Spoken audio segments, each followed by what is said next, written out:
Have you ever heard of League of Legends? League of Legends is a multiplayer online battle arena video game published by Riot Games in 2009 featuring a mix between an RPG and RTG gaming, or namely role-playing games and real-time games.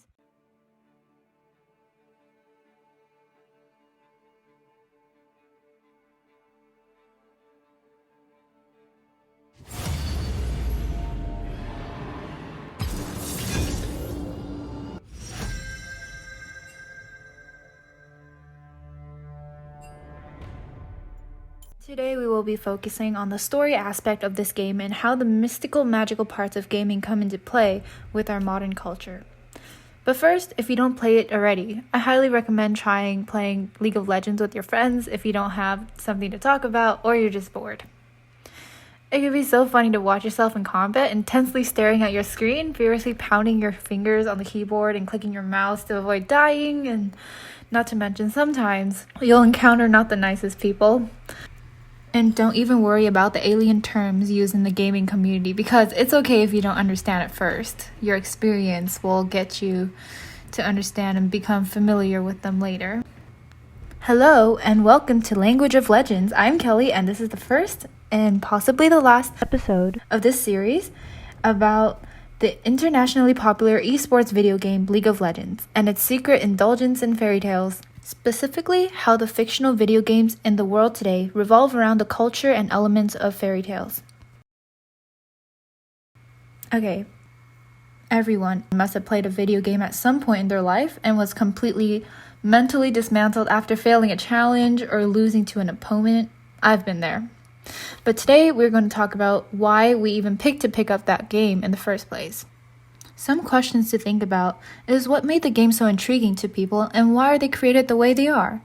And is it the competition or the magic and freedom to make choices? Or is it because we fell to boredom and found entertainment to be virtually productive and digitally savvy?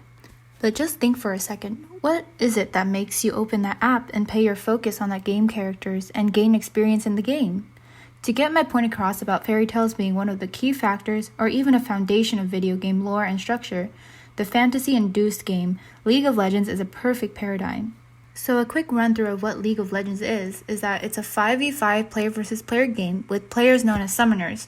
Choose from any champions coming from 12 different regions of the fantastical world of Runeterra to strategically gain power and ultimately destroy the nexus of the opposite team, which is basically the base in the spawn area of the enemy side.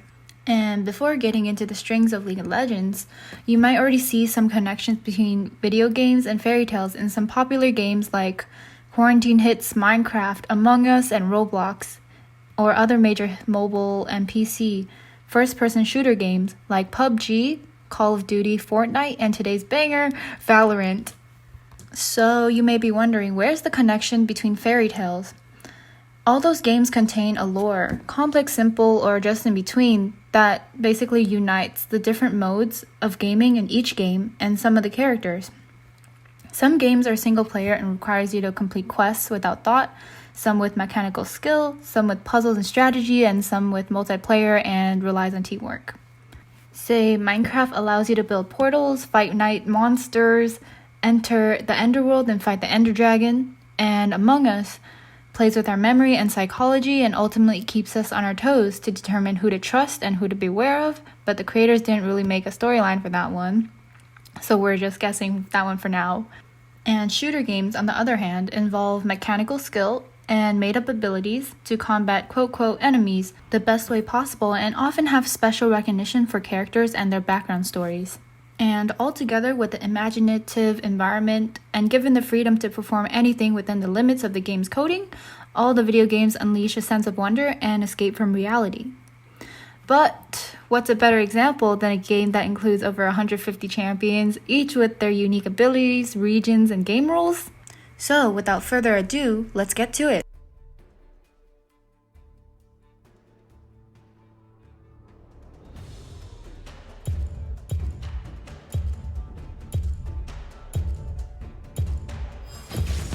Don't you trust me?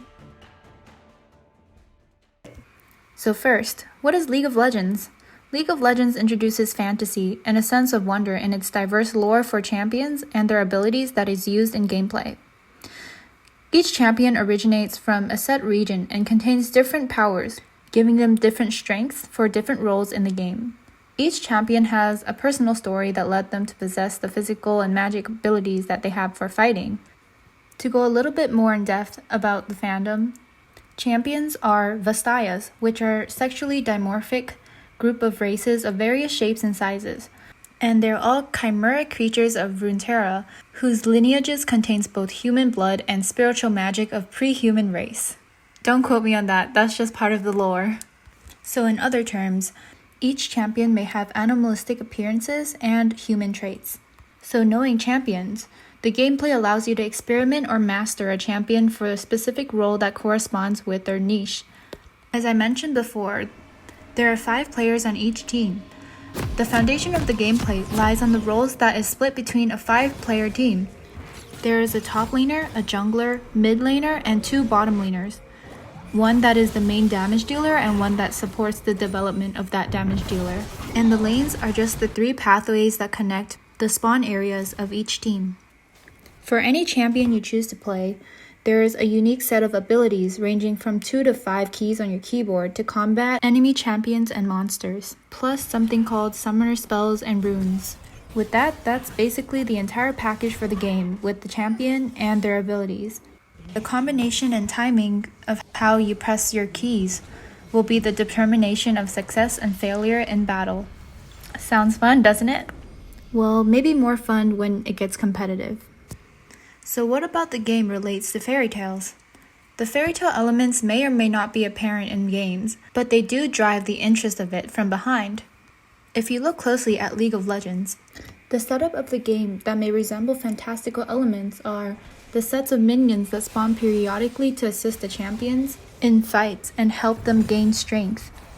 And also the mythical creatures found in the jungle, such as dragons, raven-like, fox-like, and horseshoe crab-like creatures that gives champions a boost in strength. Which reminds me of a medieval-like fairy tale structure, where the minions are the soldiers and champions are the heroes protecting the base, which is the castle. And in this case, there's no queen, king, or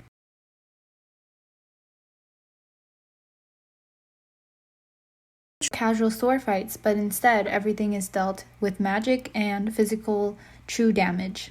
In a way, this game is actually stereotyped to this fantasy format, and the comparison makes fairy tale elements more evident. Other games like Minecraft carry the fantastical element in its creative mode and freedom to build anything with those 3D blocks. On top of that, there's also the dragon, ender dragon, and different monsters to fight like the enderman and zombie pigs. Touching upon gender roles encompassing this game, the gaming society focuses on males as well as female interest.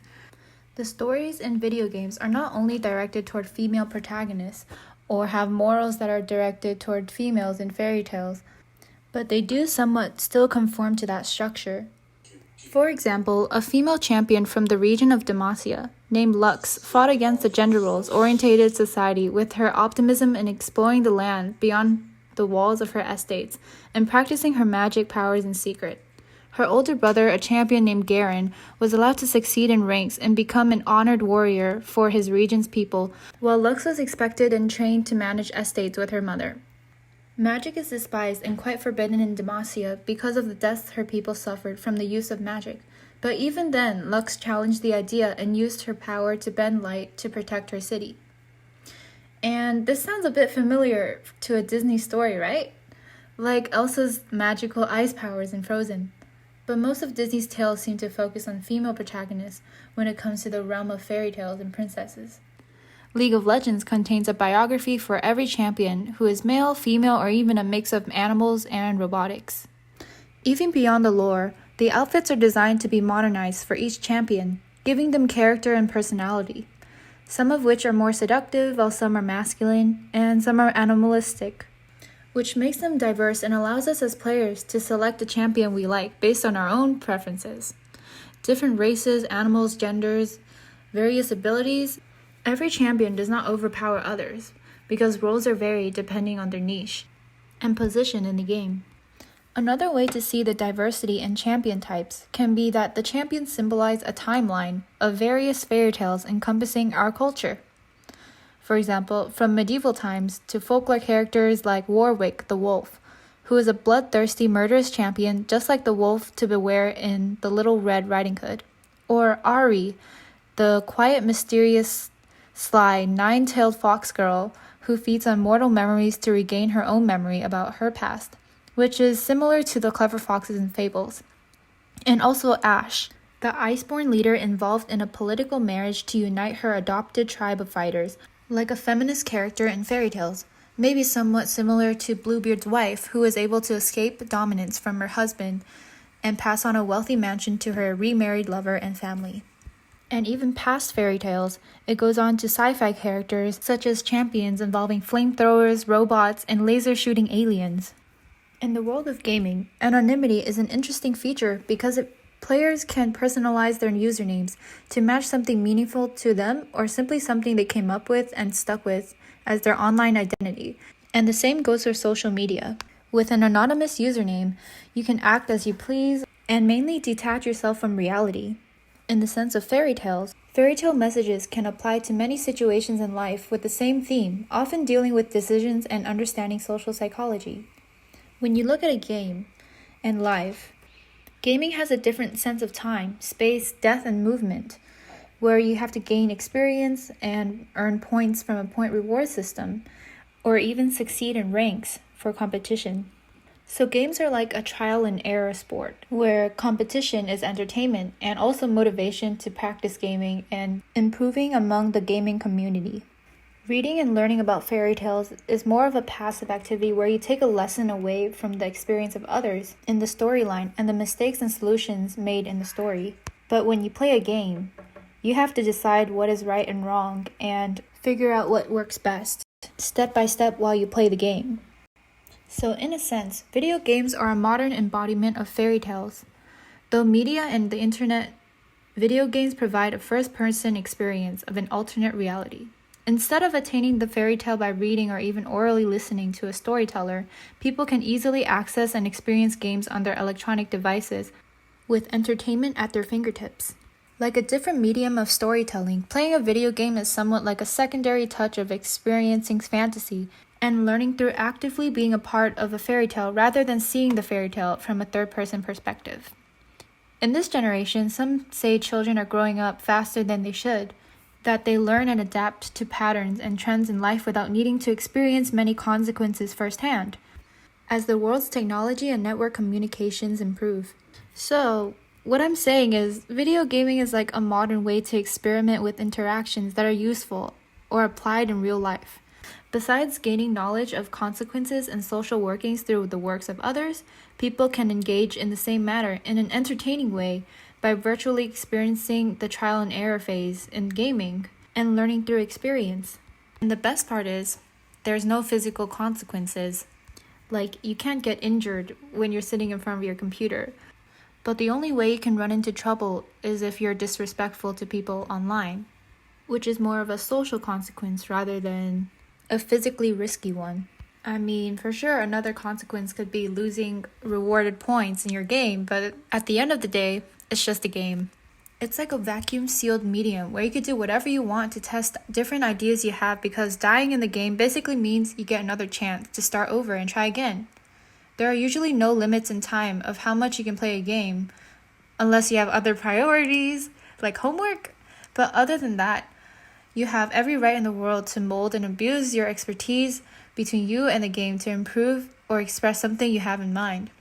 The only limit I can think about is how the game was coded by the game makers.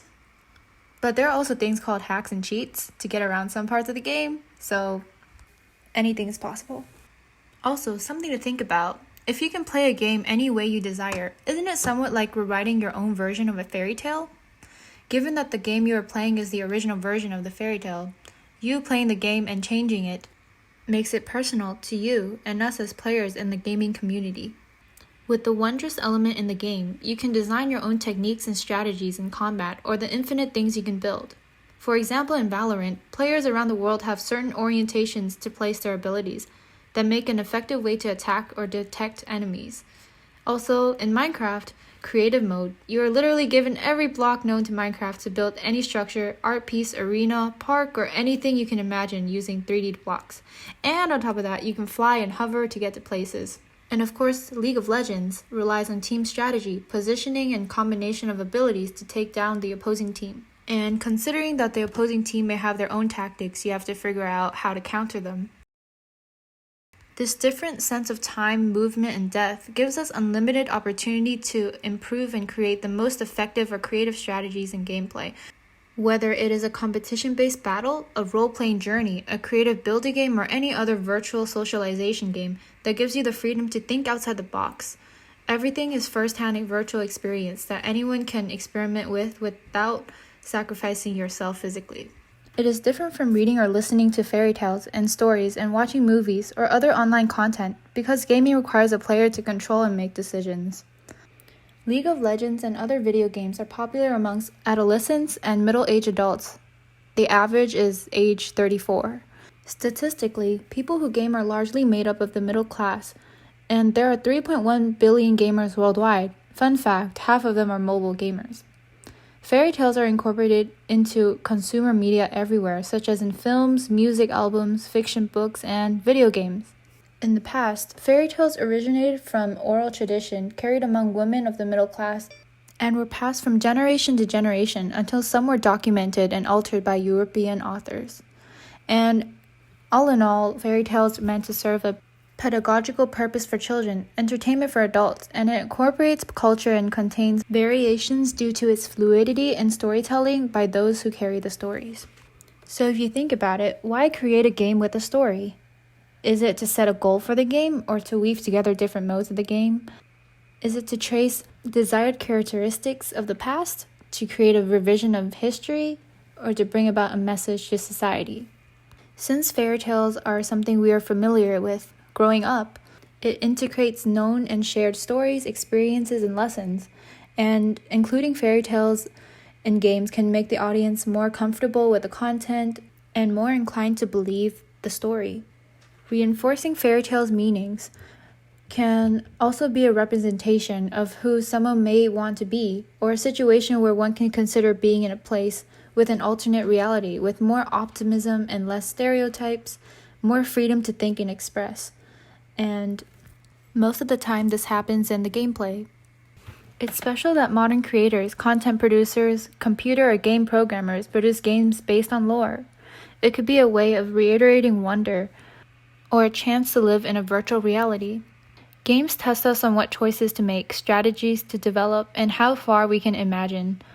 While some fairy tales are more realistic, some symbolic, and some magical and wondrous, fairy tales often elicit a take-home moral or message. So why is it important to consider that fairy tales may be incorporated into fantastical video games today?